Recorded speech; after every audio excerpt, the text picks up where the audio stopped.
Okay, I'm going to go ahead and call the meeting to order. We're going to start with roll call. Okay. Ms. Vex? Mr. Modica? Here. Ms. Hedlund? Present.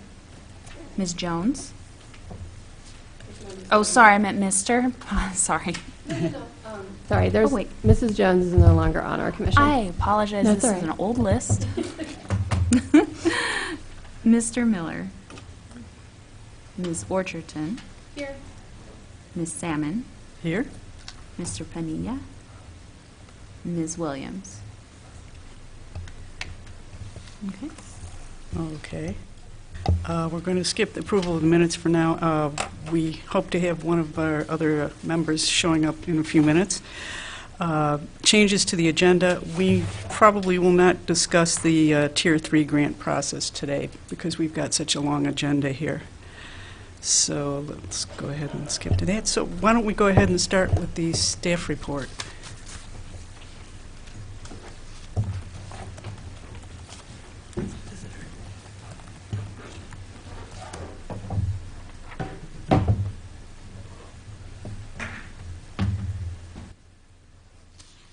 Good evening, everyone. I do want to point out, related to the Tier 3 process, that if you commissioners did bring any of that kind of worksheet work that we talked about at the visioning meeting, please give that to me before you leave today, because I'll use that to inform our discussion next month. All right, so this is your February 2020 report. I'm going to scoot this a little forward. All right, so let me begin by saying I usually give a little bit of an update about our current staffing situation. So I wanted to let you all know that we are continuing with a lot of our kind of youth employment efforts in the program, and one person that we've had join us recently is Emily Crane. She comes to us from Urbana School District 116 through their executive internship, and she's working a handful of hours each week to get to know our programs and to also support us in efforts related to marketing and promotion. She aspires to do technical writing and editing, so she's really been eager to take on writing projects, particularly for us. So that's been a great fit, and she's been out at some of our events and things already. My hope is that, like all of our interns, at the completion of her internship later this spring, that she'll give a presentation to the commission about all of her activities so you can kind of get a sense of what she was able to work on and accomplish. The idea behind the executive internship from Urbana School District 116 is to give seniors an opportunity to kind of do a lot of career development while still in school, so really to explore their interests. So she was placed to work with the Arts and Culture program as per her request because she really wanted to work with an arts program. She also serves and is involved with her school's theater production, and they currently have a new show called Radium Girls that is premiering this week. So if you are interested, go check out the show. She does all the costuming for the show. I also want to acknowledge that we still have this ongoing program with the Women in Leadership program of the YWCA. Those students are meeting with me again later this week, and their role has been to kind of develop a media kit for our program to really streamline how we get information out about the Arts and Culture program and really kind of make a checklist that we can use internally about how and where we'll market a lot of the different things that we do. So I'm excited to work with them on that. They've been doing some more evaluative work for us so far, and now they're going to be working on putting that kit together as a deliverable. This is the group of students that are working with us through the Women in Leadership program. I did not have a picture of Emily to share today, but I did want to show you these students. And the Women in Leadership program through the YWCA is a part internship placement program, so they're both working with us here, but they also do a number of career preparatory things with the YWCA at the University of Illinois. I want to first and foremost talk about the arts grants, and I'm obviously going to go into more detail in the 2020 lineup as put together by our two juries this year later on in the agenda, but let me first and foremost say we're excited to be done with that phase of what we've been working on. We finished up our last jury meeting this past Saturday. I want to say thank you to everyone who served in a jury capacity, and I also want to point out that our unveiling, our more public event, the sneak peek, is coming up on March 11th, 5:30 to 7:30 at Riggs Beer Company. This is a public event. It's an all-ages venue, and we encourage you to bring the family and come out. And there'll be an opportunity for us to highlight all of our 2020 grantees and kind of also recap a little bit of the 2019 cycle as well. Another important juncture for us right now is, of course, 40 North Boneyard Arts Festival soon approaching. I serve as one of the members of the Urbana Committee. Each of the committees that comprise Urbana, Champaign, and on occasion there's a campus and even an out and about committee in the past. They work to really help pair artists with venues. So that's something that I'm working hard on right now, and I'm really interested in connecting with people who may want to have an arts-related event in their venue, or be an artist that's exhibited somewhere. And of course, visual artists, performing artists, musicians, and any number of creative sectors are invited to be a part of Boneyard Arts Festival. So there's a lot of opportunity to collaborate on shows and exhibitions. For us, we've traditionally held our Urbana Celebrates the Boneyard event, but this year we're transforming it a little, and we're going to be calling it Culture Fest. It's going to be more of a multicultural arts celebratory festival, and we'll feature some of the same things that we had at the Boneyard Urbana Celebrates event that were geared more towards families, but it will also feature lots more live performances, food trucks. We'll have a temporary liquor order allowing people to have to carry their beer out of the tap room and be around in the park area. But it really will be an all-ages event, and we're hoping that it will highlight Urbana's artistic and cultural diversity and really promote the arts in a number of ways. So we're also looking for lots of folks who might want to be involved in the planning and the execution of that event. So there's opportunity to volunteer or to approach us with interest in either performing or being a part of it.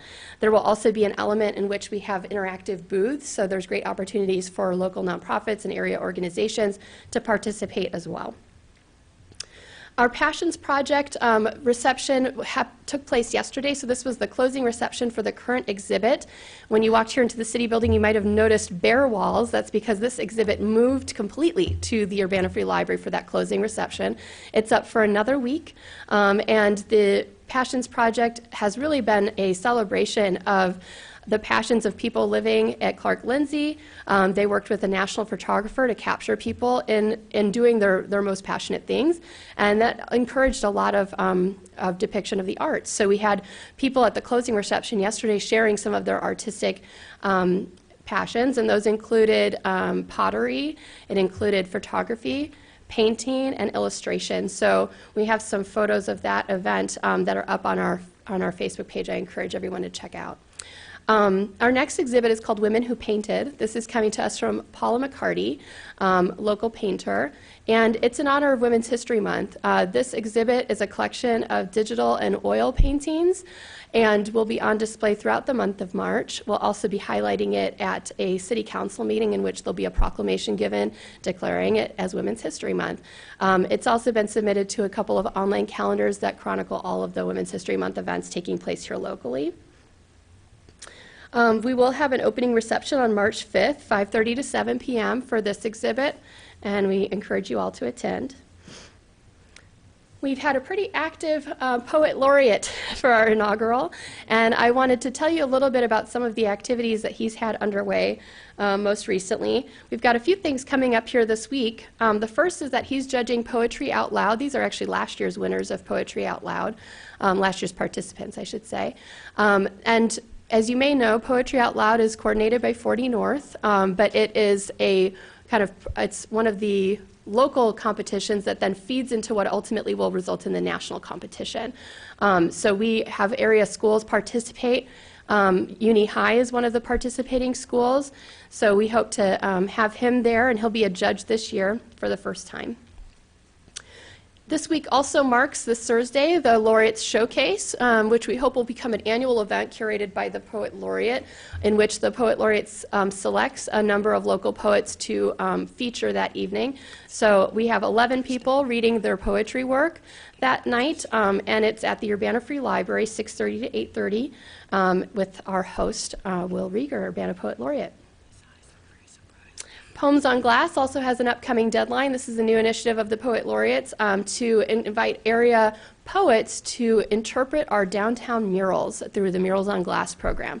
So we selected 4 murals to be included in the project, and artists and poets can go to Poems on Glass at the urbanaillinois.us website for city government and find all 4 of those murals as well as an application form to select up to 3 murals to submit a poem to. The deadline is February 21st by 5 p.m., and you don't have to be a seasoned poet to apply. You can just have an interest in interpreting a mural through poetry. There are some restrictions, of course, around line length and stanzas and things of that nature, but all of that's in the guidelines. Poets on a Park Bench will soon be continuing as well. As soon as the weather gets a little warmer, we are planning to go out and do some more shooting of this film series, which is a shorter film mini-series with the Urbana Public Television highlighting local poets. Will Rieger interviews the poet and invites them to read some of their work on live TV. Excuse me, not live TV, on TV. We edit it later and add some music and other photos and things about their lives. And it's been a really complimentary program as well. And actually, you might find it familiar as far as our Art Now program, because in some ways they have kind of similar trajectories. But the Art Now program's latest feature is the Writers of Oya. That's the group you see here. This was actually funded by an arts grant this past year, and it's a middle school girls writing program. So our newest Art Now episode premiered yesterday, and you can find it on YouTube as well as Urbana Public TV. And we do actually take an MP3 version of it and we put it on local radio on WRFU 104.5, so you'll be able to listen to it there too. But this is a group we've been really proud of in terms of a lot of the things that were achieved with this grant program, and they hope to continue in the following year. I want to highlight Urbana's Market in the Square concerts. We are adding a concert in February, so we'll be featuring the Bodacious String Band on February 29th.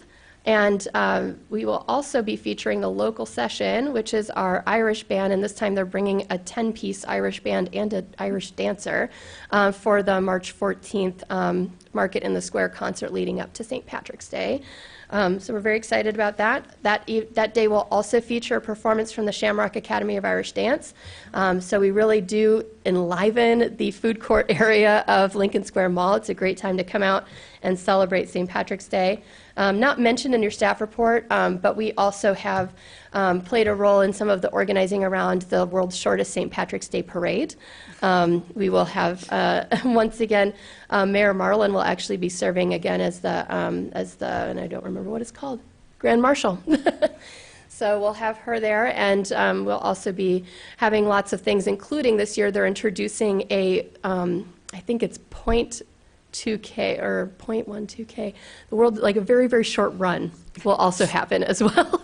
And it'll be kind of like a rush of green run at the beginning, and then the short parade, and there's activities and live music and things as well. And that will be actually on St. Patrick's Day around 5 p.m. in downtown.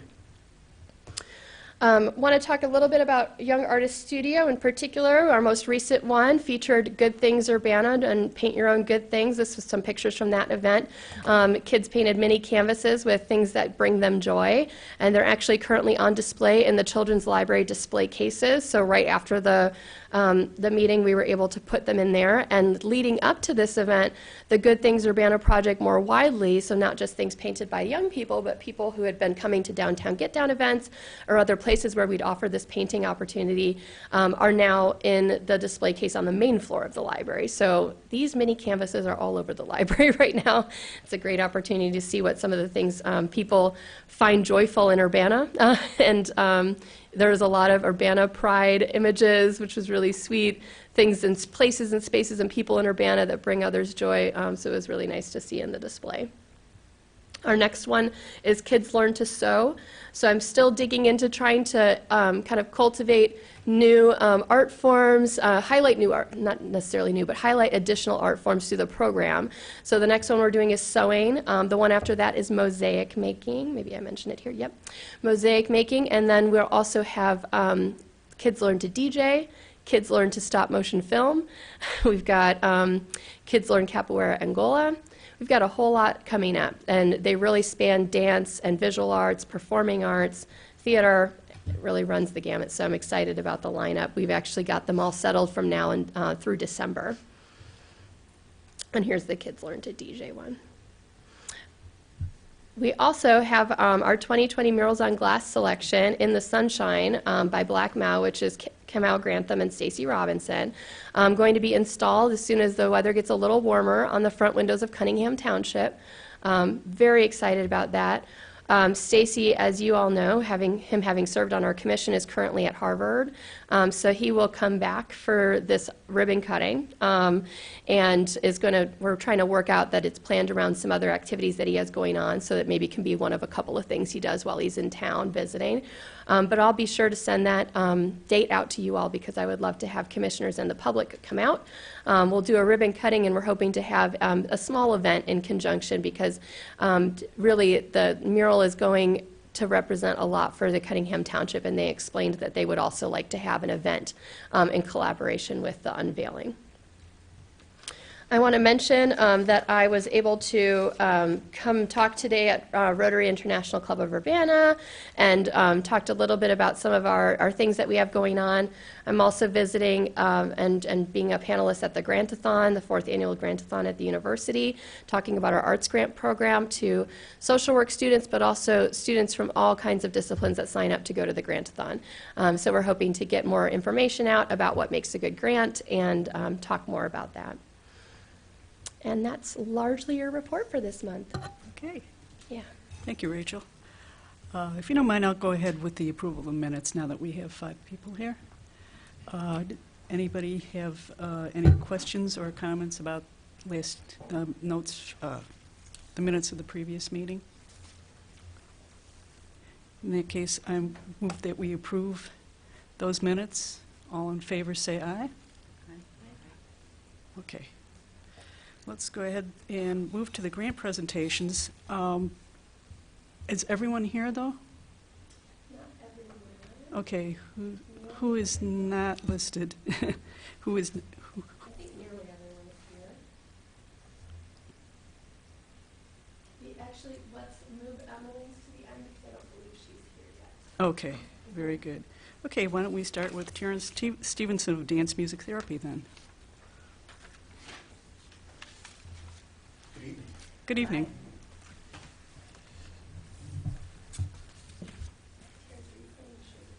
Mm-hmm. You can just pull it right up to the end. It's actually in my presentation. I had nothing to do with this, but I happen to be the one available. So,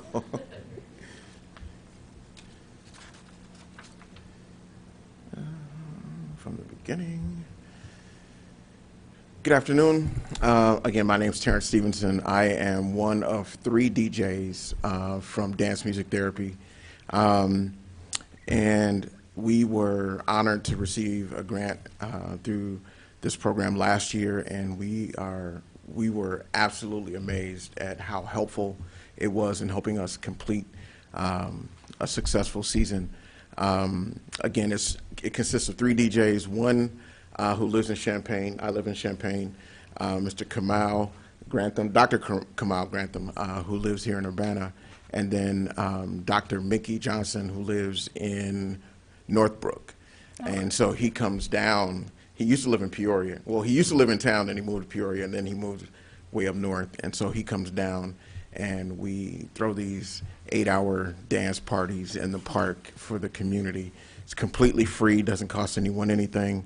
And we firmly believe that dance and music are therapy. They provide a therapeutic healing for people. And the way the party began was several years ago. There was a lot of angst in our community, and somebody came up with the idea to throw a party and make it free for everybody. And so I was a part of the DJ crew that helped make that happen.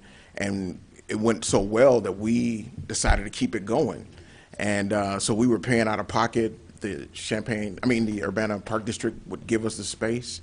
We would lug equipment out there in the hot sun, and we would play music as loud as the police would allow us for 8 hours. And it was a really, really cool way to bring people from different communities who may not necessarily interact, but because of the commonality of the music and the space, it created a really great opportunity for people to network. And so it was really, really cool. I'm going to play our video. This is our promo video that was actually captured at one of our events. So some of the pictures and stuff came from our event.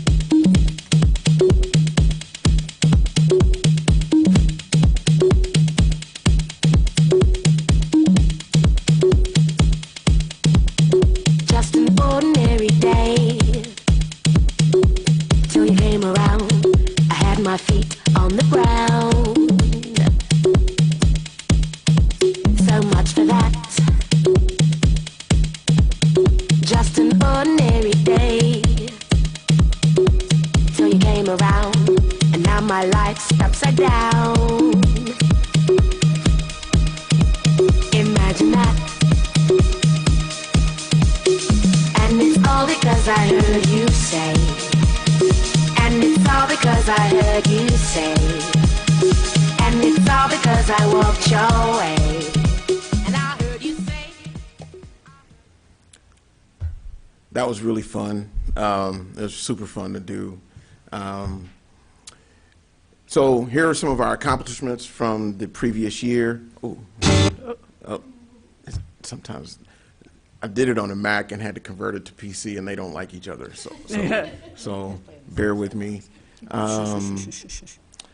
So I don't know why it's doing this. Okay. Does it stay? Yes. Awesome. So again, we had this really, really great partnership with Urbana Park District. We held 6 events from May through October, and we would go from 12 to 10, and that's what we did last year. We can't sustain that because it's too blazing hot in the middle of the day. I'm sorry to go back and forth, but it won't stay. I don't know what it's doing. We did increase the diversity of our audiences, so we did get a lot of participation from LGBTQ communities this year, which was really, really awesome. And then we hosted some events over the winter months to kind of extend the opportunity for people.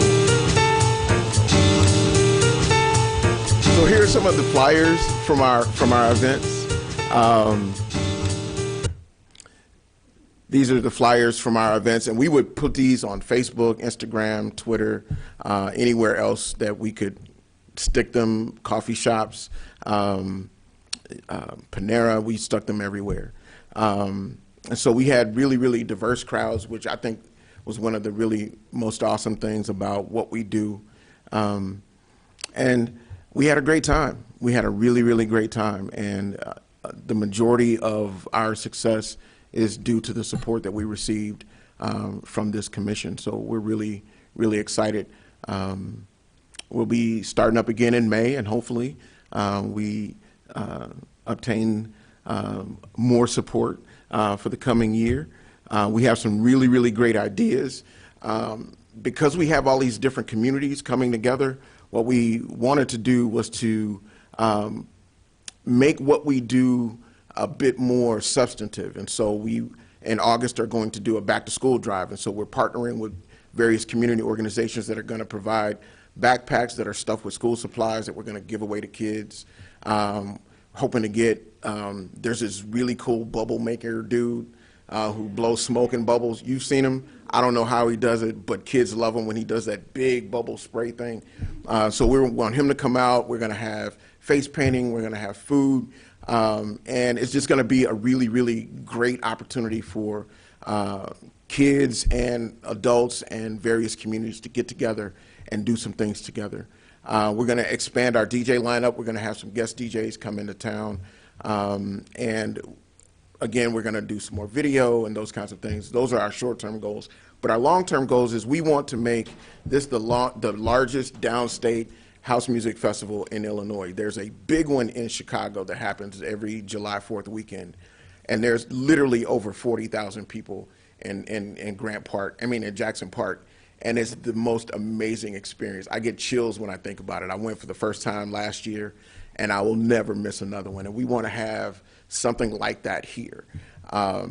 we want to bring more food because it's a long day. Some people come, when they leave, they go and get food, and we want them to have the opportunity to enjoy what we have to offer and not have to leave. And so we want to provide food of some sort. And so those are some of the things that we really want to do. We're working with other groups to expand our sponsorships, and we're partnering with community organizations to allow what they do to be exposed to an audience that they may not necessarily come in contact with. And so, thank you. Are there any questions? I just want to commend you for great work. I've been to, hopefully at least half of them. And every time I'm astounded at the community you've built and how well attended it is, considering it's an 8-hour affair. And you get to see firsthand that therapeutic aspect of what it's capable of. I know Kamal first as a psychologist, as a counselor, and it's really wonderful to see that bridge being built between healing and the arts through this project. There was someone who came to one of our events who was having a really bad week, and she pulled us aside as we were loading equipment at the end of the night. We were exhausted. It was 1,000 degrees outside. It was humid. There were mosquitoes everywhere. There was this group of raccoons crawling from under the deck. Scared me to death. And this lady, she comes and she tells us that she had a really horrible week. She had a death in her family. Then she had found out that another relative wasn't feeling well, wasn't doing well, and was on their way to the hospital. And she just happened to be riding through the park, and she heard the music, and she saw the community, and she came and she danced, and she said she felt so much better as a result of it.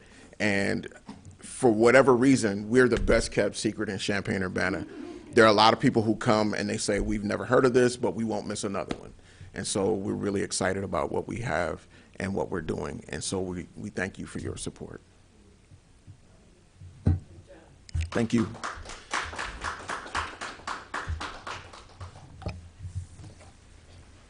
Okay, next we're going to hear from Rob Crum of CU Folk and Roots.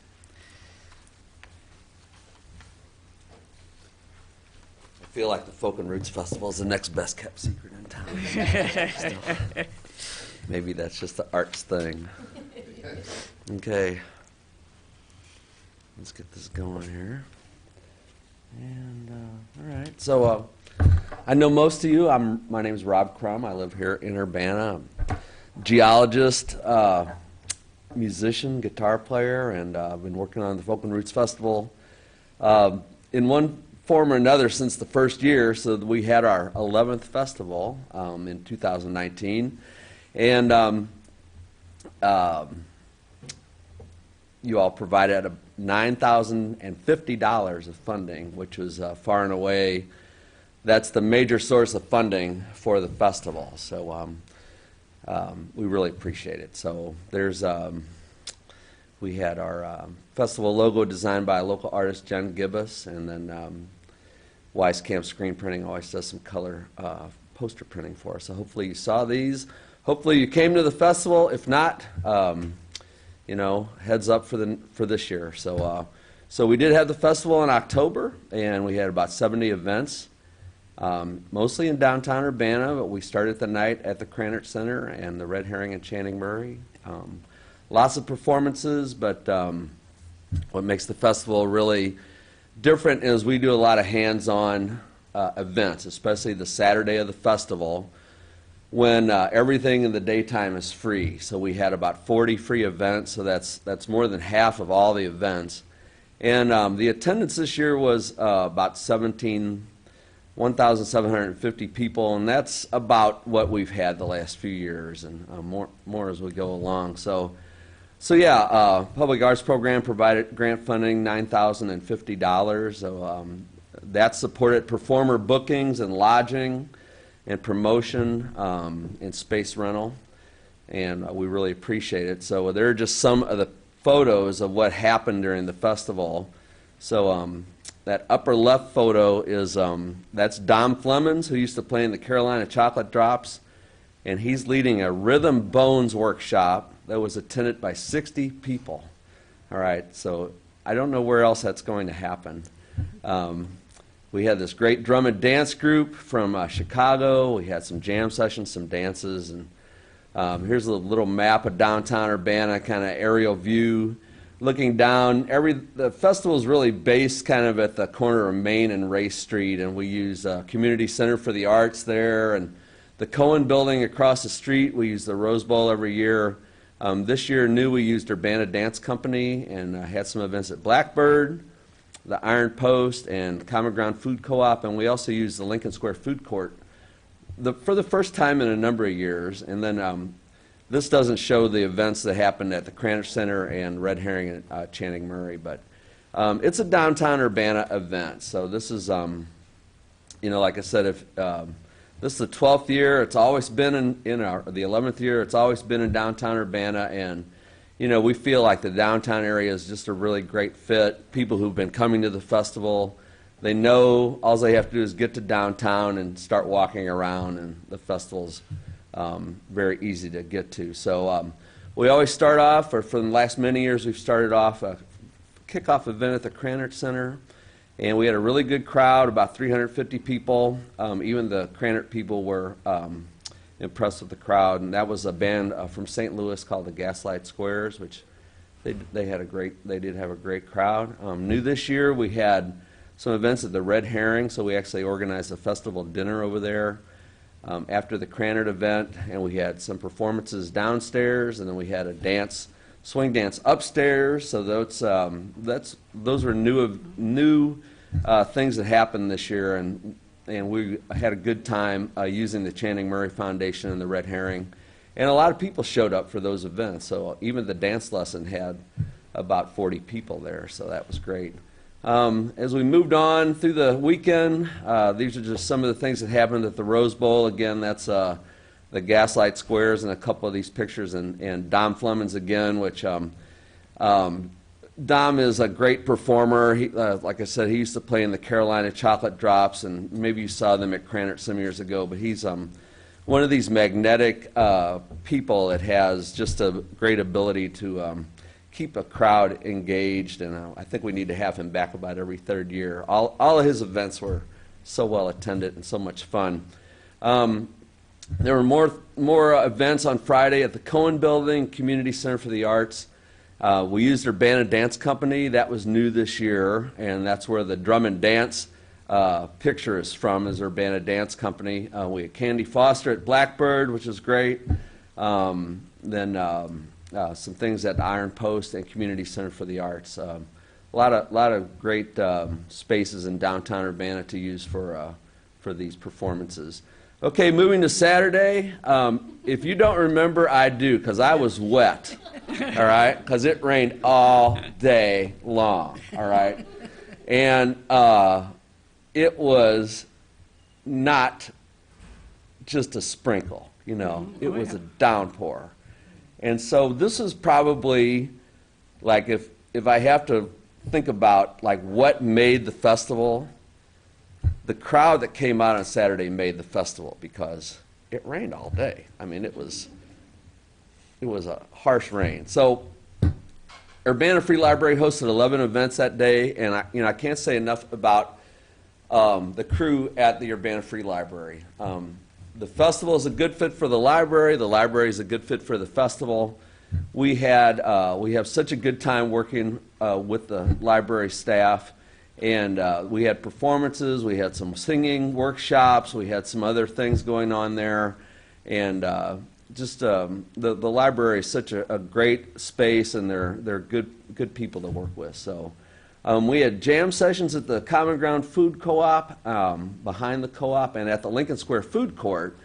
And this is really the first year, we've had things at the food court before, but this is the first year in recent years. And so we worked with, I know the people who run Balderota's restaurant there, they enjoyed that.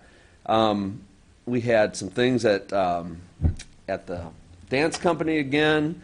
We had workshops that were very well attended. And I just have to point out this gentleman in the very middle picture. This is in the hat.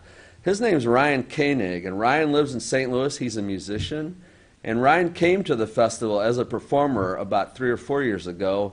And Ryan, whether he's playing at the festival or not, he just comes up to hang out during the weekend. So that's kind of something that's been happening with the festival. Is the word's kind of getting out there, and people are just showing up to hang out, including some of the musicians. So the arts program is part of a big network of supporters and donors. So we get great support from Sousa Archives every year, Scott Schwartz at the U of I, Urbana Business Association, Busey Bank, many other businesses that are listed here, some community groups, Prairie Crossroad Blues Society, Urbana Country Dancers, Community Center for the Arts, they're good project partners, the library I already mentioned, Park District. We get donations from 90 people, and we're kind of like we operate like Bernie Sanders, so Bernie doesn't get big donations, and neither do we, or we get some, but for the most part, we get a lot of $25 and $50 donations, which, from lots of people, it really makes a difference. And I guess the other thing is we have a big crew of volunteers, so we had about 90 people volunteered during the festival to work 4-hour shifts, so that's 360 hours of volunteer time alone, but that is what it takes to make the festival happen. Festival events were well attended. We had a lot of standing room crowds. There's the kickoff events at the Cranor Center. Again, we had about 350 people. And then you can see we had, about 400 people Friday, Saturday during the daytime free events, and Friday evening. And so, that's kind of where the festival's been the last few years. And, without a big space opening up somewhere, maybe at the hotel, who knows? We did use the ballroom, and I think this is where we are, and that's fine, as far as what's happening with the festival. So, some more events at the Iron Post and Blackbird Community Center for the Arts. I just thought I'd throw in a few more pictures. This woman in the lower part of the picture playing that lower picture playing piano, that's Lily Lewis, and she came up with her band from New Orleans, and we had a great time with them. They did some workshops, and Lily told stories about she runs a record label, and she had a lot of insight on the music business and folk music of many varieties. And anyway, great to have her and her band. We've got a lot of positive comments. We got 2 handwritten notes after the festival. So this one's from a first-time attendee who wrote, "Thanks so much for this year's Folk and Roots Festival. I kept thinking all day Saturday how lucky I am to live in a place like Urbana where events like this are accessible to everyone. Amazing. I had so much fun. Thank you for enriching my life." And we didn't pay that person at all to write that, But these are the kinds of things that you'd love to hear, right? And then from somebody who comes to the festival every year, we got this note. "Folk and Roots is such a great community celebration of folk music, education, and joy. I love wandering around downtown from one venue to another. It's the quintessential great community music event of Urbana." So, these pictures are from the last performance that happened at the Rose Bowl, so we had a good time.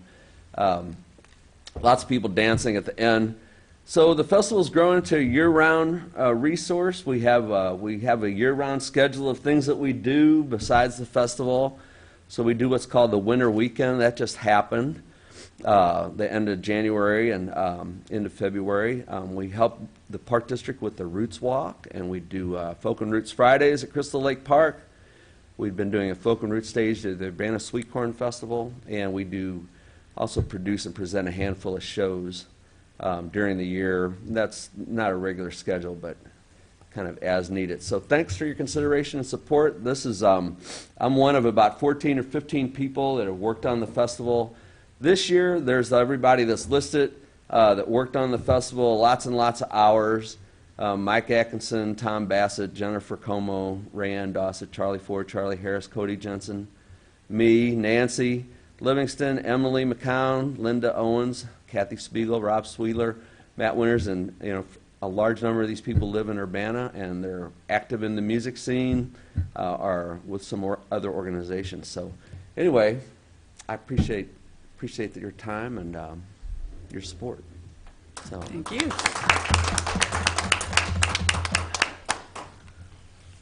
Okay. Any other comments or questions? Great. Thanks, Rob. All right, thank you. Next, we're going to have Lori Fuller. She's going to talk about her arts grant, 50+ Reasons to Love Art.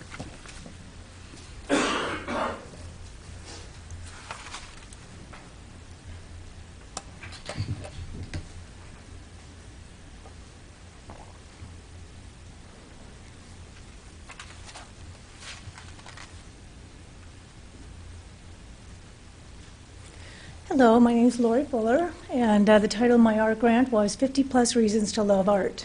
Last year, I was honored to be a recipient of an art grant, and I worked with the Alzheimer's patients at Amber Glen.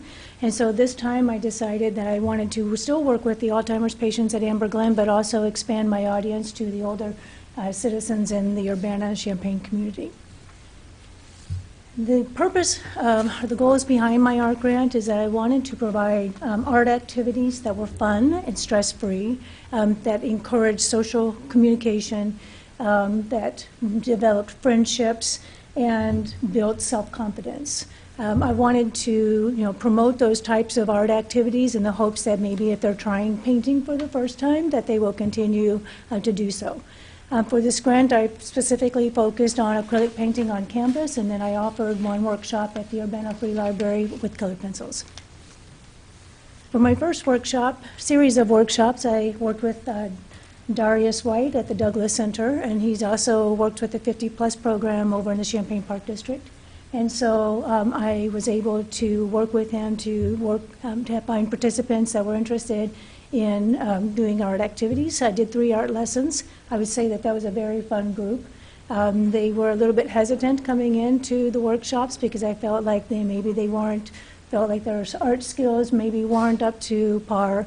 But I can tell you at the end of the first workshop, they were in line to register for the second one and the third one.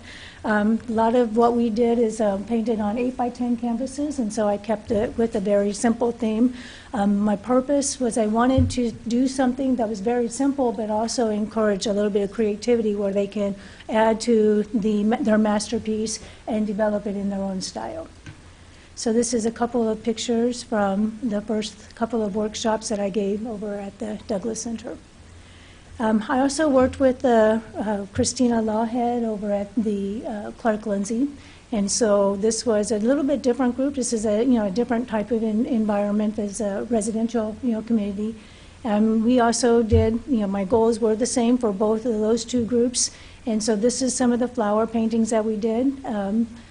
And then I have examples of the tree. So, for example, when we were painting the tree, they were able to decide where they wanted their light source, what kind of trees, and work with the different colors.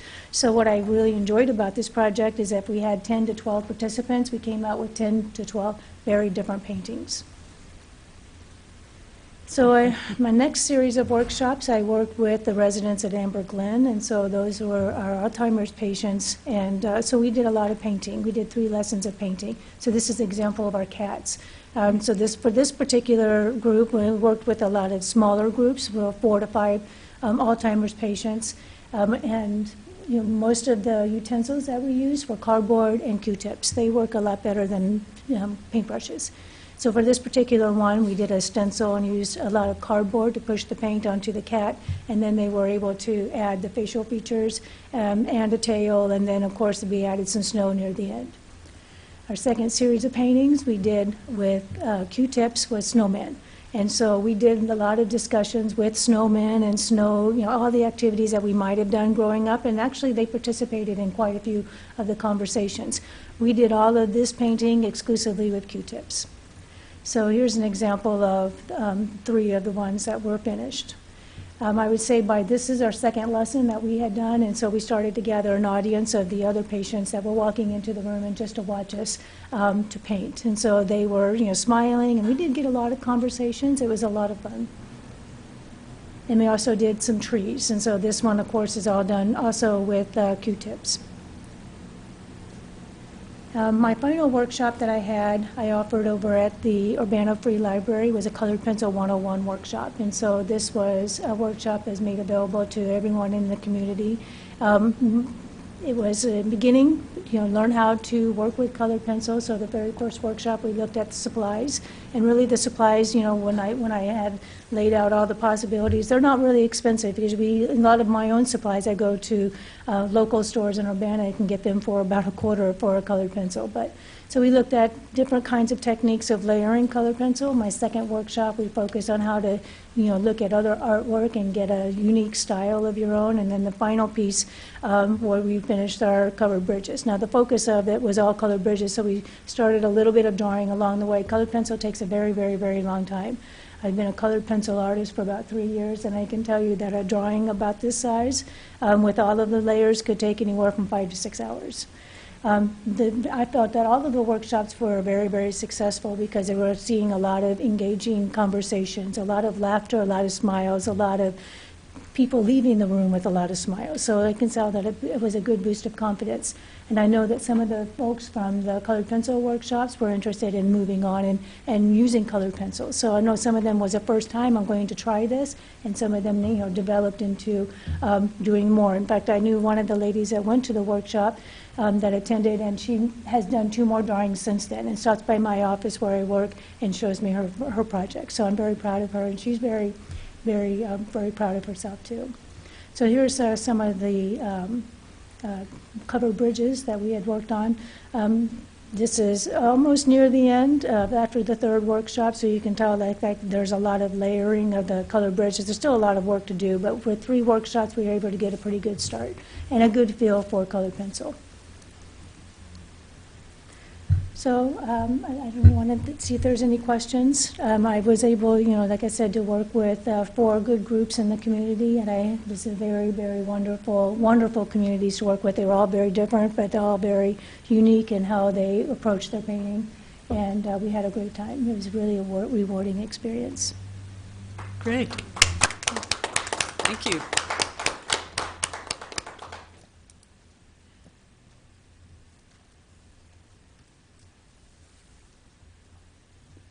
Our next presentation will be from Chanel Pleasure, Cinderella Cinderfella, Ballroom Dance Troupe.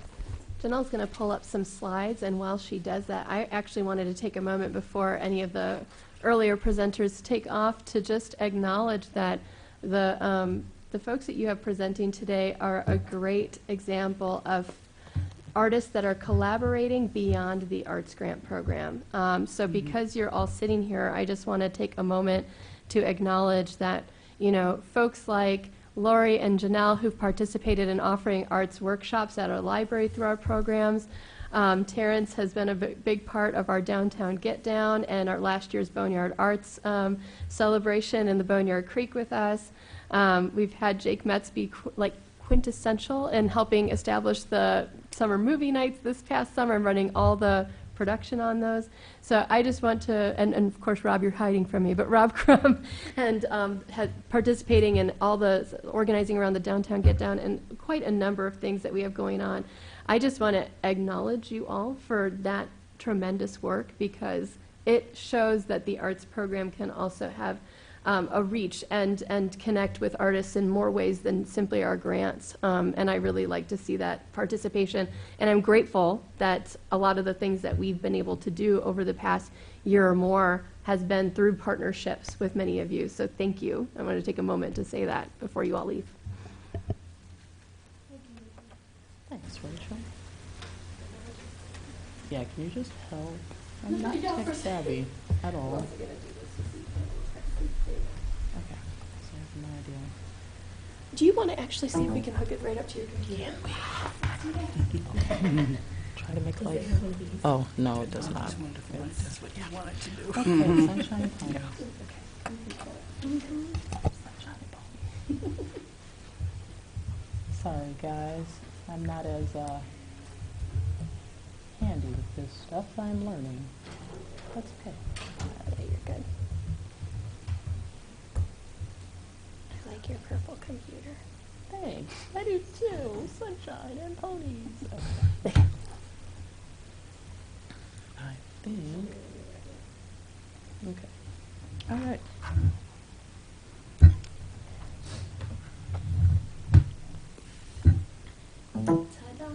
Yay.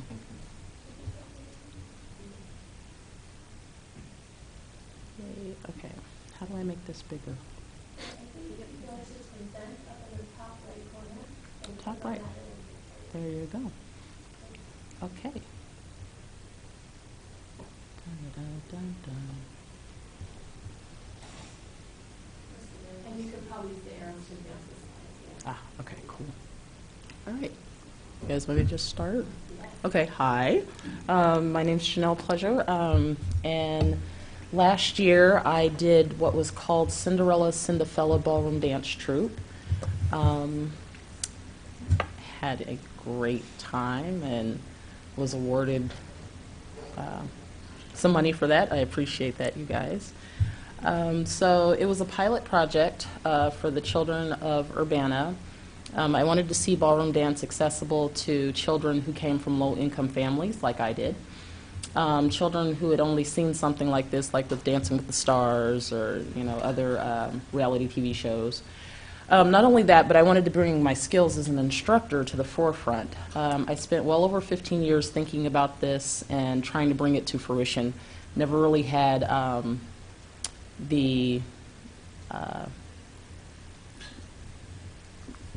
don't know what you'd call it. I never really had the things come together. I ended up going to school, became a mom, so it kind of got put to the background. Started running my own business. So I started to talk about different things with people in the community and had a lot of interest in their children becoming a part of a dance program. So that was a lot of fun. So I decided to apply with the urging of Rachel for the Urbana Arts Grant and was awarded. So that's was the beginning, and then that's when the phone calls started, trying to get people interested, finding a venue, doing promotions. So all of the things that I had thought about for those 15 years to make this dream a reality, the work had to get put in process. I finally secured a building. I had the practice space. I had food donated, and it was time to get started.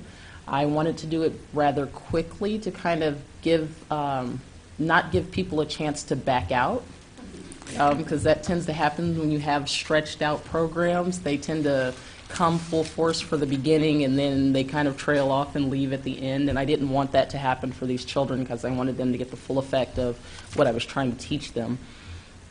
So I did the entire program within a 2-week span. The children learned 3 ballroom dances. They learned the foxtrot, the waltz, and the merengue. And I had about 20 children to start with. The rehearsals were about 3 days, about 3 or 4 days a week for 2 to 3 hours. And to my amazement, they not only picked up the dances, but they learned partnership, they learned conflict resolution, time management, and became more confident within themselves. So to say it was a privilege to work with these students would be an understatement. The bond that was created between all of them through me as an instructor was shy of a blessing. As an educator, it was very important to me to make sure that every student, no matter what skill level, was cared for, loved for, and pushed to their highest potential. Through that, I judged my abilities in planning, promoting, and finally the presentation, which was easily over 700 hours over the span of how I did this. And it was tough to navigate, but it was absolutely worth it. So day one, I had fully filled up the roster with 20 students, but day one, as you see, we were kind of lacking in a couple of students. Parents weren't sure of times and things like that. But the ages ranged from 5 all the way up to 15. Wow. And here they are doing some of their practices. I believe we were learning the waltz that day. This was me after day one. I really had to sit back and think about what I was getting myself into, dealing with all these personalities and dealing with 5-year-olds versus 15-year-olds and Yeah. teaching them all of these complicated dances. That was the end of my day. And each day, it started off with a warm-up for the kids. Each of them got to kind of talk about their day, stretch a little, and then we began with the lessons. And after each of the lessons, I would offer a healthy snack. And that was another kind of initiative I wanted to incorporate in this, because a lot of times when kids are put in these types of programs, not to cut any of them down, but most of the foods and snacks and stuff that's offered is usually candy or, you know, something really sugary. And after doing a grueling day of dancing like what I had put them through, I really wanted to make sure that they had something healthy on their, you know, on their stomachs. And some of these kids, you know, not all of them, but some of them, you know, probably wouldn't have had something to eat. So this was my way of making sure they had at least a little something to go home with.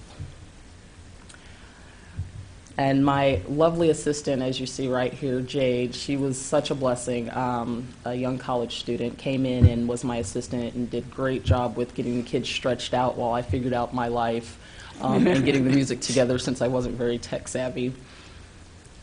And here they are again doing some more stretches. It was great to have the IMC space because it was big enough for the kids to kind of spread out, but it was also contained and small enough to where they didn't feel like it was overwhelming. So I really liked that we got to use that space. Plus, it's part of my community, so I love that too. As you see, as the classes progressed, more students started coming. They started staying. Even the parents started staying for the practices and kind of learning things. So it was really fun to see them do that. Now here came the fun part.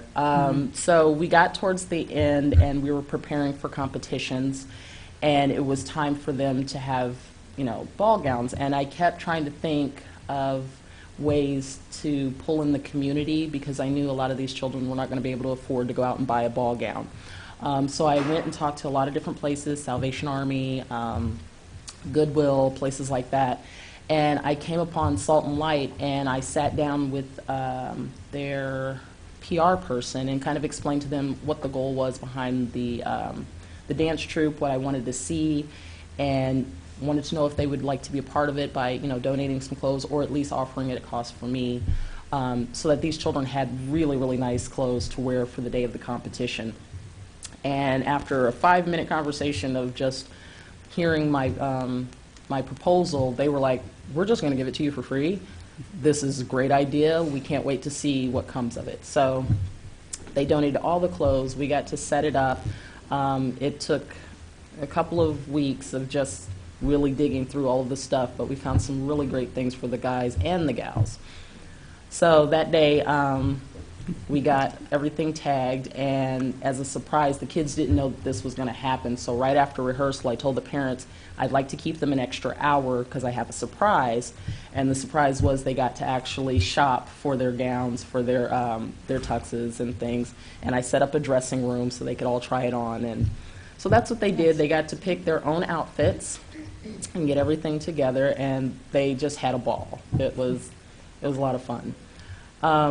Throughout this entire process, because I am a dancer and a dance instructor, I really love Misty Copeland as a black ballerina and just as a beautiful person. And one of her quotes that kind of stuck with me throughout this entire thing was, "Success is not easy, and I think everyone should know that hard work and perseverance and being open to giving back are so much more powerful than stepping all over people to get to the top." And that is really a motto I wanted to stick with when doing this program. Okay, so I have here, it's a very long video. UPTV came out and actually filmed the entire thing for me, which I was so grateful for. We were even picked up by the local news station, WCIA, and they came out and interviewed some of the kids and myself, and that just made the kids feel like superstars. They really were just elated to have, you know, the kind of attention that they did, and Lincoln Square donating the building. It was really awesome. So I'm going to show you just a little bit. Welcome to the first ever Cinderella Cinderfella Ballroom Dance Troupe competition. It has truly been an honor and a privilege to work with your children for the past 2 weeks. I'm excited to have shared my vision with them for our community, for this chance to dance. This began as a pilot program to engage the youth of our community in the art of ballroom dancing. It was also a way to integrate work ethics, discipline, and play. I appreciate that the community was able to support this vision, and I look forward to bringing you many more programs in our community. So, without further ado, My Okay, I'm trying to skip Bring 'em forward, out, sorry. bring 'em out, bring 'em out, bring 'em out. It's hard to yell when the barrel's in your mouth. Bring 'em out, bring 'em out. Bring 'em out, bring 'em out. Bring 'em out, bring 'em out. Bring 'em out, bring 'em out.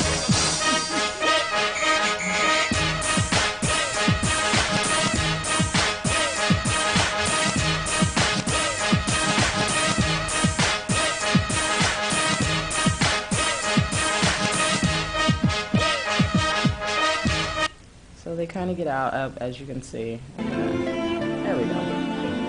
So their first dance was the waltz. This was the first time a lot of these kids had ever really danced any kind of dances. So we started off with the waltz because it's one of the easier dances to learn.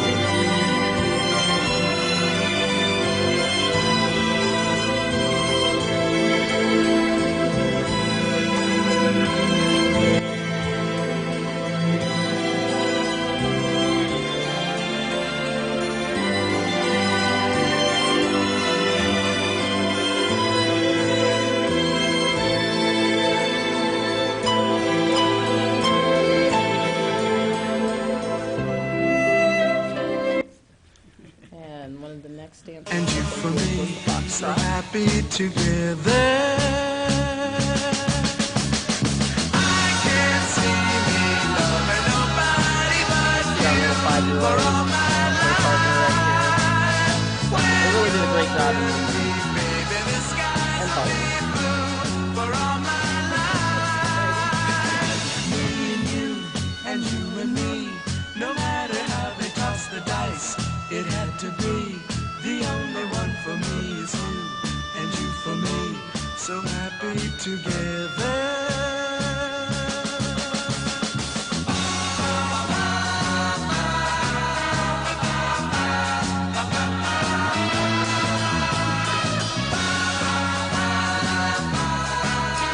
And then we had our last dance. which was the Dancers, kids' please feel absolute free to move favorite, to another so section.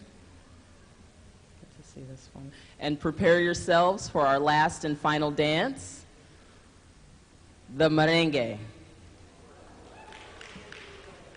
Music, please.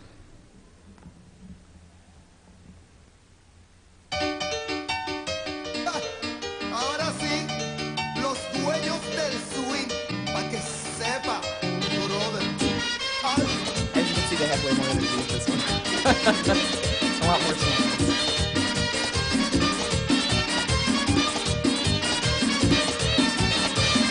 a mí me gusta ver con la sabrosura con que esa morena mueve la cintura. A mí me gusta ver con la sabrosura con que esa morena mueve la cintura. Y a mí me gusta ver su delicadeza, una mano en la cintura y otra en la cabeza. A mí me gusta ver su delicadeza, una mano en la cintura y otra en la cabeza.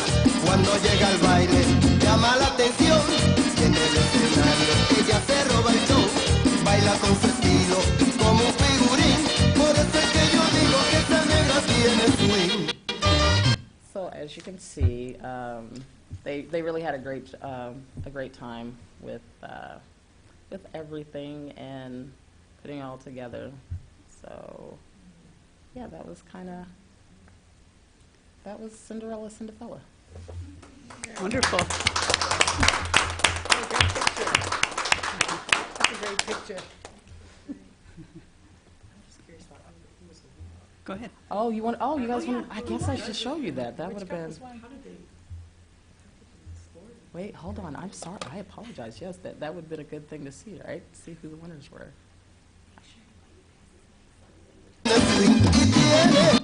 Okay. Oops. Just always seem to bore me, cause only those I really love will never really know me. Once I was 20 years old, my story got told before the morning sun went. Okay, here we go. I think this is the right one. All right, and can we get couple number 7, turn around, 7, 6, 8, number 9 to 7, couple number 9 to 7. Can I also have couple number 600? Couple number 600. and couple number 010. You guys can kind of spread out a little bit so that way everybody can see you. And can you face the judges? Yay. All right. I wish I knew then what I know now, but wouldn't let you go. I swear I would have made this love grow.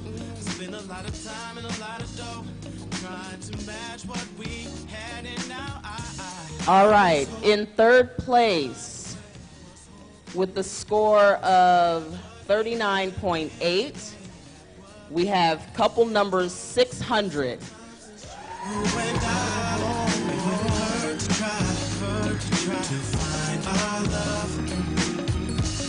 wish that I would have known the treasures I found. I didn't know till you left. I loved your smile just the other day. Your girl said that you. In second place, with a score of 44.6, we have couple number 927. I've been through my share of love since then. Don't know about what you've been through, but nothing compares to what we had. Well, I guess you guys can see our number one position with a score of 46.2. Couple number 010, Isabella and Jade.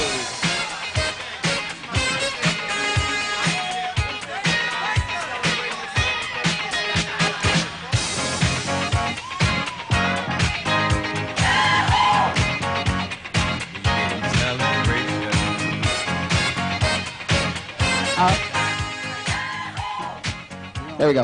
All right, ladies and gentlemen, this concludes Cinderella Cinderfella Ballroom Dance Competition 2019. We thank you so much for coming out and participating. Thank you. Hold on, wait, before you leave, though. You can watch it on YouTube.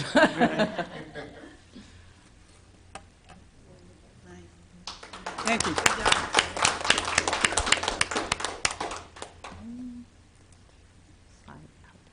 We're glad you survived to share it with us. Me too. Yes. Okay, I'm not exactly sure how to sign out. Just the top right, that X, the top right, Oh, gotcha. or that Okay. X up there.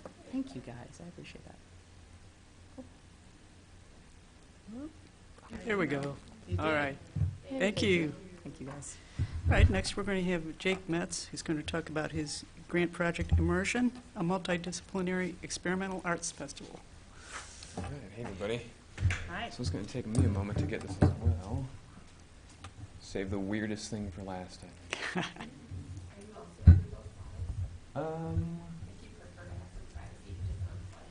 No, that's okay. It doesn't matter. Y'all can see what's in my Office 365 account. It's just fine.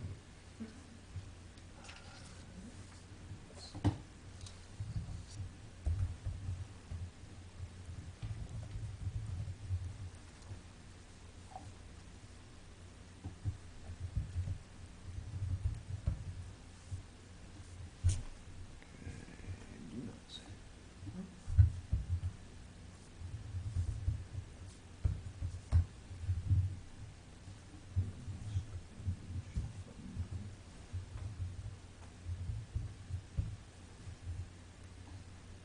There it goes.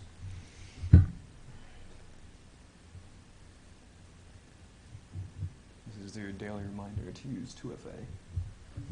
Protect your data.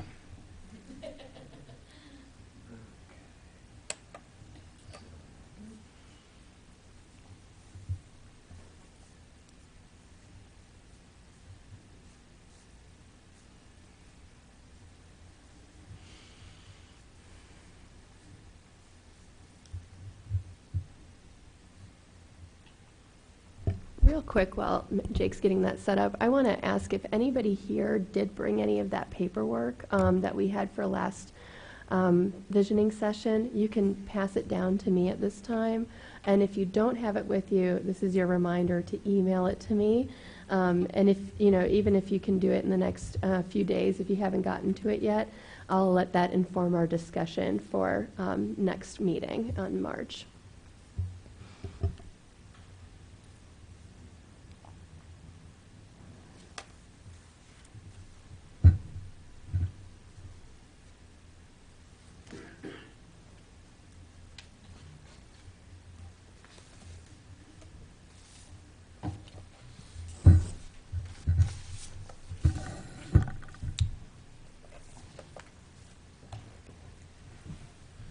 Okay, hey everybody, I'm Jake. I've been here in Urbana for 13 years now, and this is the first time I've received grant funding of any sort. So thank you to the Urbana Arts Commission. It's been wonderful, and frankly, I'm very surprised that you funded something so weird and freaky as what you're about to see, but that's the thing about Urbana, you know, it supports all kinds of art, and seeing everyone else present has been really awesome.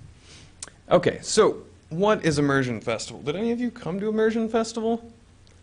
Oh, cool. A couple people did. Well, next time, maybe after you see this, you'll come to the next one. So I'm just going to jump in right with a little short recap video before I kind of go through some slides and talk a bit more about what this was. Ooh, yes. And this recap video was actually put together, I just want to say, by one of the artists who came and volunteered. He kind of did this of his own volition afterward, and that just speaks to kind of the talent and passion of the people that were involved.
Okay.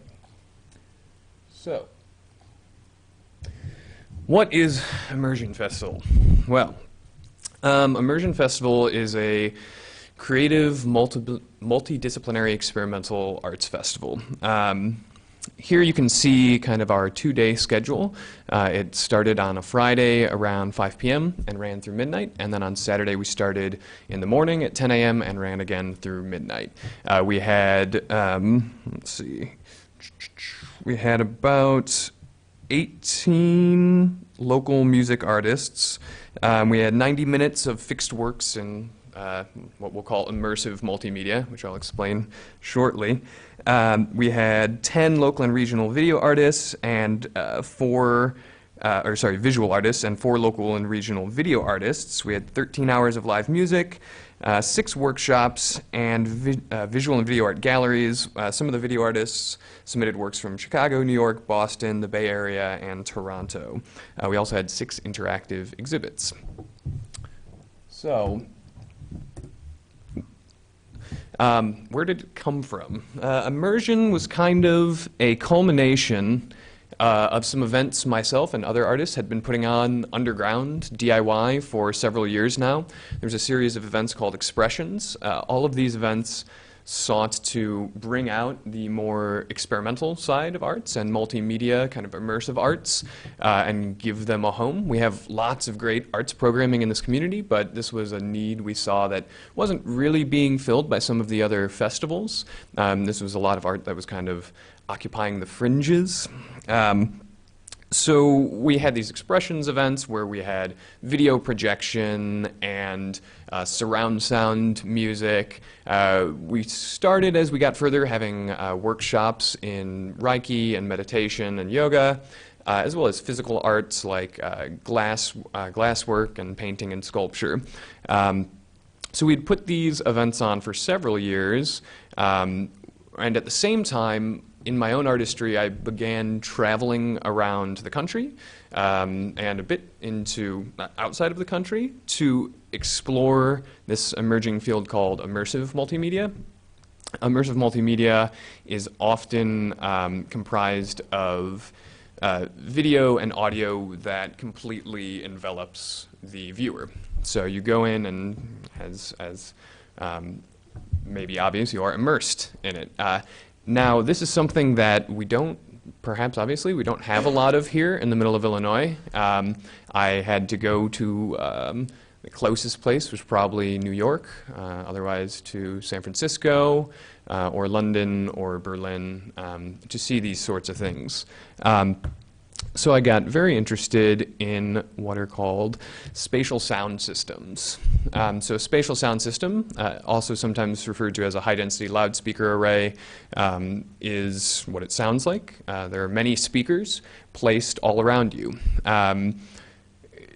This particular one we developed for immersion was 18.2 channels, so that means 18 speakers and 2 subwoofers all around you. We've got a little, let's see if this will do its thing. You can see a little, maybe time lapse here of it being assembled. Wow. The computer does not like that video. Well, suffice it to say, this was a one-of-a-kind, unique experience that, again, one would have to travel hundreds and hundreds of miles away to be able to see. Also, these sorts of systems are often cloistered off in academia, where they're not very accessible to people in general communities or people who aren't in, say, a PhD program in experimental media. Also, that's probably because most of them cost tens of thousands of dollars to build. So my passion has gone towards figuring out how to make these types of art much more accessible. And that is kind of where the idea for immersion originated. I thought about building this thing and bringing it into the community and started talking to some of my collaborators from these various events we had put on over the years, and that became the Immersion Festival. Here in these photos you can see various types of programs we had inside the dome. We could fit probably, I think the most we counted at once, and there was about 35 or 40 people. It really packed in, a bit less if we're all laying on the ground, as in this photo, where that was actually a meditation session in the dome. Still going. So I guess I could say a few more things about the dome. I really like domes. Believe me, my friends and family are sick of me talking about it. But it's really exciting, and it's the way we're going to experience sound art in the future. If you think about it, when you go through your life, sound comes from all around you. And here we are listening to sound on 2 little speakers, or maybe large speakers, just in front of us. And that's not the way we experience this medium in real life. So I think as this technology becomes more accessible to people, this is a completely new avenue, and it's fresh for people to innovate in and explore. Just something else about the dome. There's about 140 wires that went into that dome, and it took me from November right up until probably 10 minutes before the festival started to develop it and get it online. I will say that it was we opened up open calls for works to present here, and we had submissions from about 30 artists from 6 different countries. We ended up presenting 90 minutes of immersive material in there. probably 2/3 of that was from national and international artists, but we also had several local artists that had never touched this medium before, and as part of the Immersion Festival and part of the time that we were able to set aside because of the arts grant, we were able to bring local artists in and have them work in both the prototype system beforehand and then the dome once it was up. So we had four or five local artists. One was from Chicago, but 4 from Urbana. Learning how to work in this medium. And that was a learning experience for me as well, teaching people who had had no experience at all with this, how to develop this type of art. So beyond the immersive sound dome, we also had performance art. We had a main stage and offstage performances. There, as I mentioned before, we had 18 local musical artists. We had artists come from Chicago, Peoria, Bloomington, and here in Urbana. It was nice to see people participating in experimental arts come together here regionally. The continuous theme through all of this is people operating at the fringes of their various mediums. So we had a Pan-Asian improvisational quartet with theremin and electronics and berimbau, and most of you probably know Jason Finkelman, and drums. We had local artists reading from a book with experimental sound. We had a vibraphone placed throughout the venue that would provide interstitial music in between other acts. This man here put microphones on a snare drum and then cut the head off of it and made very strange noises inside of it. This is a local guy, Scott Weedman. He participated in many ways, but this was a crazy synthesizer that is one of a kind that he built 10 years ago and got some international acclaim for in certain circles, and I convinced him to bring it out again. Included in the grant report, and if you go to search for Immersion Festival on YouTube or visit our Facebook page, I'll just click here so I won't play any of these necessarily right now, but we have documentation of most of our main stage performances here. We also had video artists doing live projection. One guest video artist from Chicago. Her name's Sarah Goodman. She also gave a workshop, and she works with middle school aged kids in Chicago to teach them about analog and digital video art, which is really neat because it's something that myself and most of the other people I know who do this only came to in our 20s or 30s. And so to see what these kids who are being exposed to this now will do 10, 15, 20 years from now is very exciting. So you can see most of the main stage performances there. We also had many visual arts galleries. As I said before, we had 14 visual artists from the center of the state here, many from Champaign-Urbana, but also, again, from Bloomington and Peoria. We had a lot of paintings and sculptures and things you could touch, and we had some live painting going on as well. We had, again, video artists and video art galleries. This was, again, an open call that I put out through various collaborative organizations that I'm part of and other organizers are part of on the internet, and people submitted great works. And I thought this was really cool because video art is something I don't see a lot in Champaign-Urbana, and it's something I'm very interested in. And again, I have to travel all over the place to see these art forms. And I mean, I guess one can go online, but there's something different about being in a space that's completely transformed and having nothing else to do but walk around and take all this in. So we had both interactive and fixed media video art galleries spread throughout the Independent Media Center. We had various installation arts. Some were interactive, and some were sculptural. This down here was, you saw in the video, these kind of rotoscope-style animations that a local artist named Eka is doing. We kind of had feedback walls, infinity mirrors. This little video tent was a big hit with a lot of the younger people who came to the festival. It was full of pillows and various cameras positioned around that were being processed in different ways. And then we had various workshops on Saturday. We taught people about immersive art. about this intersection of art and technology that we're finding ourselves in as we enter the 21st century, and how it's not that scary to get started with this. And there's a lot of free and open source tools out there for people. Anyone with a computer or with a smartphone can get started with these things. So we taught people about those open source tools. As I mentioned before, Sarah Goodman talked about analog and digital video art. We had a DIY synthesizer building workshop where Scott Weidman taught people to build his Hive synthesizer. We gave a workshop on using Ableton Live for spatial and immersive sound.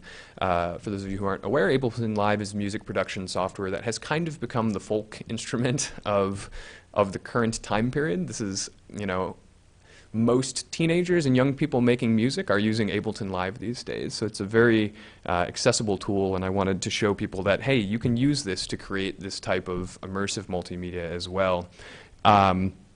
This is me rambling on about all of the aforementioned wires that went into building this immersive multimedia installation. And then this is one of our collaborators, Bubba, who is talking about lasers and how we control lasers to create video art. So in this process, we had both challenges and successes. The challenges, I think, were we set a really high bar for ourselves on a short time frame. This happened May 3rd and 4th, and I believe we found out about the arts grants in beginning of April, end of March, something like that. Not that long before the festival, so we had a short time frame to pull this off, and we got about 70 submissions to our call for works, which really surprised and humbled me. What was particularly challenging were several of these submissions were people from a national audience or an international audience who, because of this type of festival and because of this type of immersive art reproduction system, wanted to come here to Urbana to display their art for our community. And it was challenging because I had to say no, because in that short time frame, we did not anticipate that someone would want to come from the UK to show off their cutting-edge immersive multimedia piece. And we didn't have funding to bring someone from the UK or put them up. So while that's challenging, that's also really exciting for the future, that people would want to come to Urbana, Illinois to show this sort of art is surprising and really exciting for me. We also ran into some challenges with the IMC. As many of you may have known, right at this time period, the IMC was locked in a battle with the city of Urbana about what types of events we were allowed to host and how we were to go about that. But thankfully, because we had such a diverse group of coordinators, I was able to deal with that bureaucracy right during Tech Week, and other people picked up the slack, and we were able to pull off just about exactly what we had intended on that short time frame. But along with those challenges, there were successes. Like I said, we did pull it off. We were able to bring, 5 or 6 different mediums of art into one location over 2 days, and it didn't feel like a hodgepodge. It felt coherent when you walked into the IMC. I think most people were really transmitted, and they were able to inhabit this space that's almost childlike in its wonder. That's one of our major goals, is to break people out of what they think creative expression can be. And that was something that recurred throughout the weekend, and people I talked to, people often said, what is this? What do you call this? How can I get started with this? And I think, and I hope people walked away saying, I can do this. Maybe my weird ideas are some way that I can express myself that isn't as traditional. Another success was, at 30 years old, I was one of the oldest of the organizers in this process. So I think this was really activating for a lot of the younger artists in this community to show that we can organize these types of festivals and bring in people from the community, bring in people regionally, and maybe even bring in people from a much further away location, nationally or internationally. So what's next? I mean, we're looking towards Immersion 2020. We want to do it again. This time, I think it's going to be a lot easier. We went through pulling together this large festival for the first time and learned a lot. We want to include more dance this time around, and theater. You know, we would like to try and bring national and international artists here to show off what they're doing. We'd like to have even more workshops. The workshops were kind of the final piece that we added, and some of the hardest things to support because you needed the most volunteer hours to be holding people's hands through it. So I think we'd like to spend more time working on that the next time around, because that was some of the most rewarding parts of the festival. Was when people get their hands on things, they walk away thinking, wow, I can create artistic expression as well. Beyond that, for the immersive sound dome, we're trying to find a home for it, and we'd like it to become a more permanent immersive multimedia development space. As I mentioned, this is an emerging medium now with virtual reality as well as these large-scale installation systems. And it's really hard to develop things for this if you don't have the space to. And again, these are largely cloistered off in academia. So I want to put something like this. Full disclosure, I work in academia, so I see this all the time, and I'm always really bummed that there's like 5 people that get to use it. So I want to bring it into the community, give time for artist residencies, give time for development space, and help put the artists and musicians and dancers and videographers working in Champaign-Urbana on the map as this art form grows. So connected to that, several of us are working on establishing a space that would be more permanent to encourage the development of experimental arts and also to bring together people from multiple disciplines to collaborate and have kind of cross-pollination between dance and music and video and sculpture. Because I think when all of us ended up in the same room, it was really exciting to see the types of synergies that came out just during the 1 week we were together building these installations and transforming the space. So again, this was the first time I had received an arts grant. I was really honored and humbled that something kind of experimental, and we didn't really know how well it was going to work. Was funded. You know, I've always self-funded, so arts grant thing is pretty cool in my mind that someone else will help that financial burden when we're trying to do this. And I think this really goes to show that I've been here for 13 years, and many times throughout that, particularly when I'm working on these really kind of art forms that push boundaries, I'm drawn towards larger population centers and larger cultural centers, places where these experimental things draw more people. But going through this showed that, you know, the community, through the arts grant, invested in it. And, you know, we had, over the course of the weekend, I would say around 200 people come out and participate and open their minds to something entirely new, something that sometimes was harsh, other times was meditative.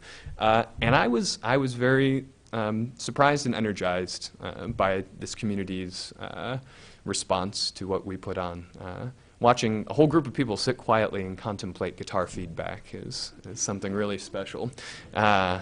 So, yeah, that was Immersion. Any questions? Cool. Well, when the dome's back up, I expect to see all of you inside of it. Thanks.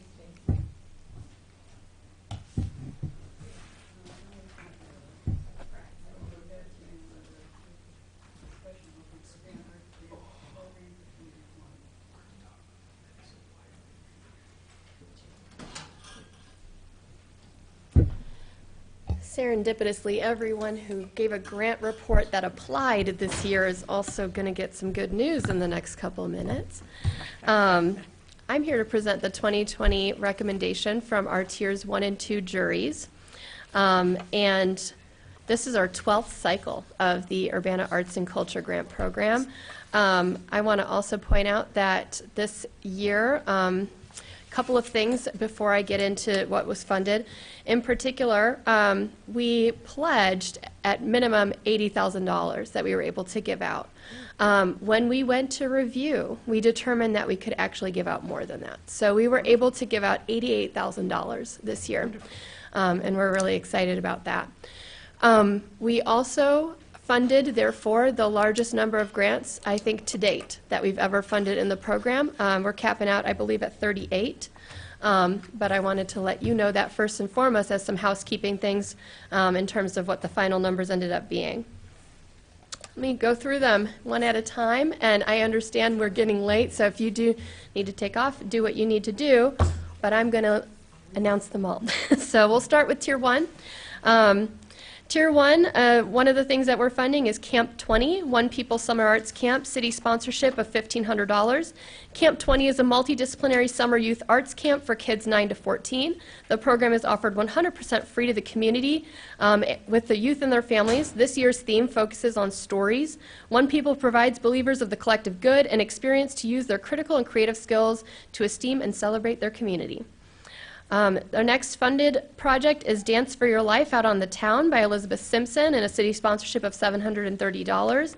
Dance for Your Life is a series of dance events that will leverage the power of a thriving underground queer dance party scene to celebrate local venues and to support local venues and broadening the landscape of LGBTQAI welcoming events and provide vital cultural programming. In an era of increased violence towards LGBTQ communities, this innovative project will help cultivate welcoming spaces, support local venues, and center the dance floor as a space for therapeutic transformation. Our third is 21st Annual Read Across America by Urbana Park District and a city sponsorship of $500. This is a community celebration aimed at promoting reading and literacy by providing hands-on activities and storytelling in over 10 languages. The event is held at Lincoln Square Mall and will feature nearly 50 community organizations, over 1,000 participants, and performances from master storytellers and performing artists. Can I make a comment, please? Yes. It's sort of an announcement rather than a comment. Their 70th anniversary is this year, and their program Wonderful. is taking place on February 29th at Lincoln Square Mall. And if you're around at 11 o'clock, the quartet from the Champaign-Urbana Symphony and a narrator will be presenting a program called Read It Again, Mommy. Very wonderful. So I will be producing and playing that program. So you're all invited. It's a free program. And again, all of these arts grantees, it's wonderful for our commissioners to try to make it out to as many as you can, just to get a sense of what you're funding. Another one that we're funding this year is Hands of Hope by Cunningham Children's Home. This is a city sponsorship of $1,200. Hands of Hope invites students at Cunningham Children's Home to create plaster sculptures of their hands and decorate them in a way that highlights their abilities and destigmatizes a mental emotional illness. The sculptures will be featured in a public display at Urbana Free Library. Next is Star, a Journal of Self-Love by Shea Robinson in a city sponsorship of $1,000. Star, A Journey of Self-Love is a poetry design exhibition that follows the life of a dark brown girl and her journey of self-love. The story will be told in poetry from Shea Robinson and illustrations from collaborating graphic illustrator Stacy Robinson. No relation. They culminate in a multi-site exhibition series held in conjunction with Urbana's Downtown Get Down and closing during Women's History Month.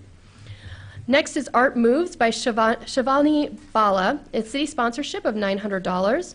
Art Moves is a six-week arts-based workshop series held at the Crystal Lake Boathouse for people with multiple sclerosis that includes educational activities in painting and embroidery designed to support creative expression and build physical and cognitive skills, as well as strengthen the community for those living with MS and their families, friends, and caregivers.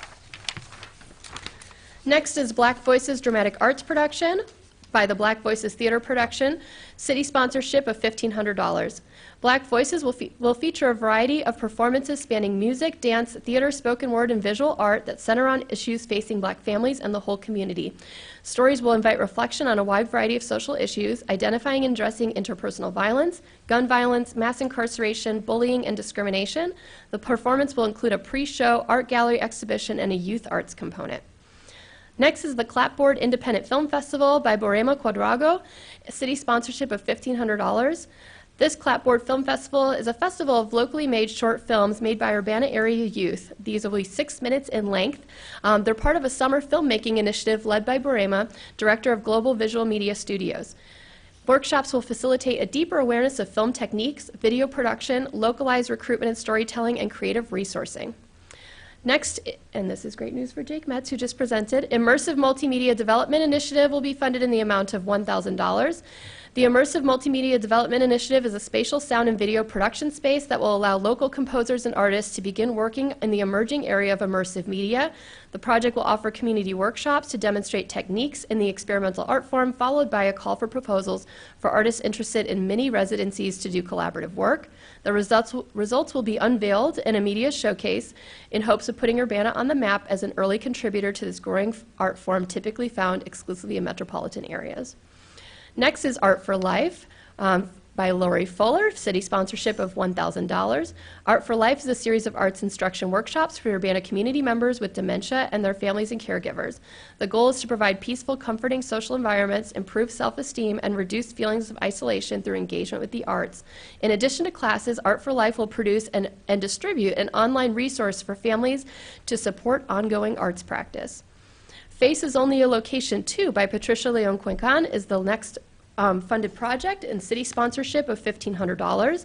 Face is Only a Location 2 invites local women from the Latin American diaspora to reflect on identity, culture, and diversity through photography and mixed media workshops. Participants will collectively produce works for exhibition that will be displayed in various sites around Urbana and online, offering art and testimonies as creative opportunities for deepening and fostering cultural connection. Next is Salsa Dance Night with the Afro-Caribbean Dance Collective in the amount of $1,000.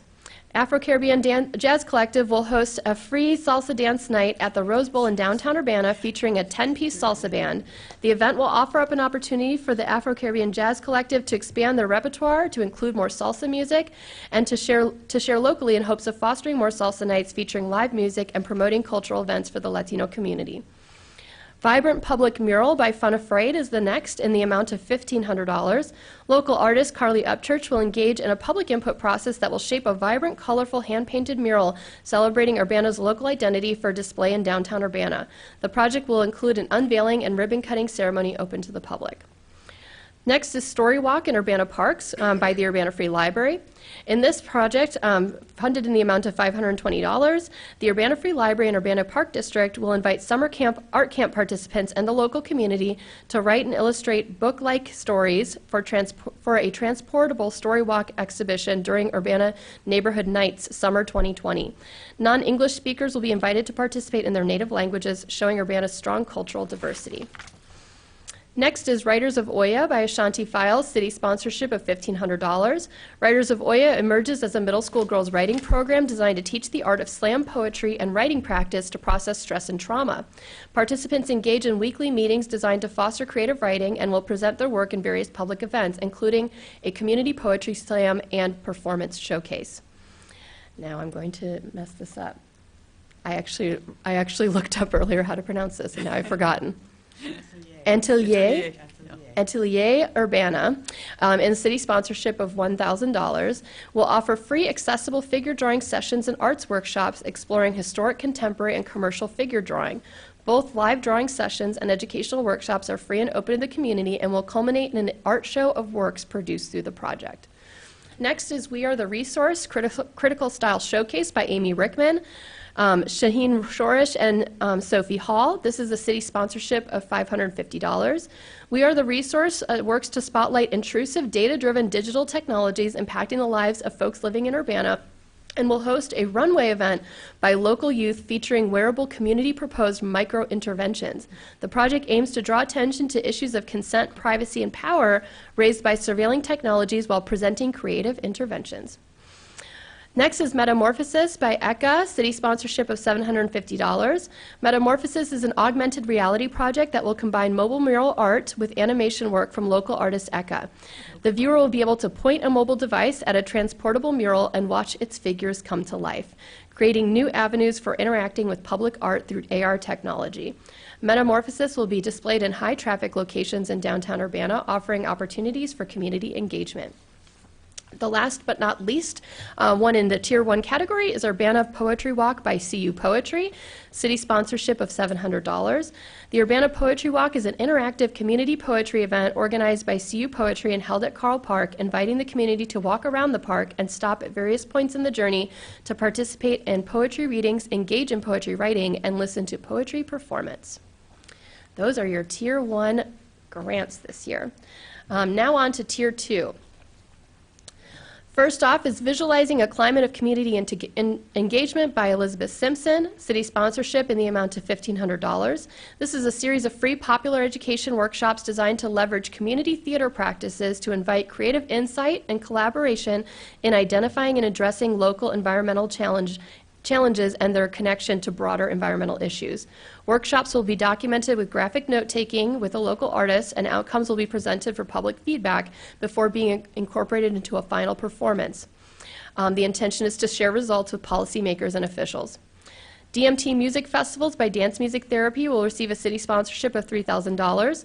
DMT Music Festivals are 8-hour monthly music festivals presented by the DJ Collective Dance Music Therapy, presented at the Lake House at Crystal Lake Park in collaboration with the Park District. The festivals serve as all-ages gatherings offering house, soul, funk, hip-hop, R&B, acid jazz, and world beats, to name a few, to emphasize the healing properties of music, dance, and community.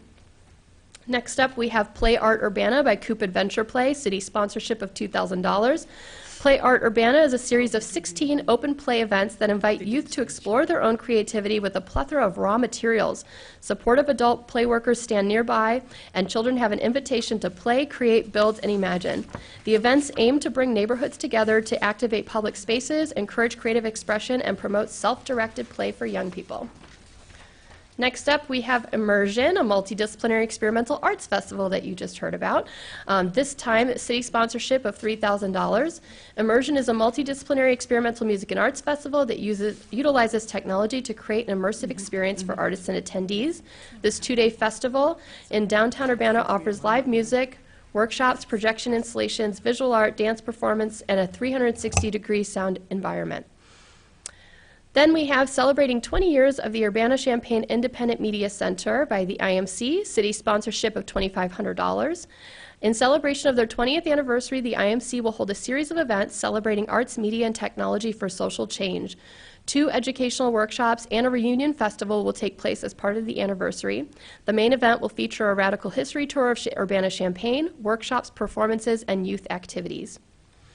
Next, we have CU Black and African Arts Festival 2020 by CU Black and African Arts, city sponsorship of $3,500. This is a 2-day celebratory festival highlighting the diversity of Black and African cultures through arts, music, fashion, entertainment, vendors, food, and the performing arts. The event will offer unique opportunities for supporting Black and African art, businesses, and cultural work.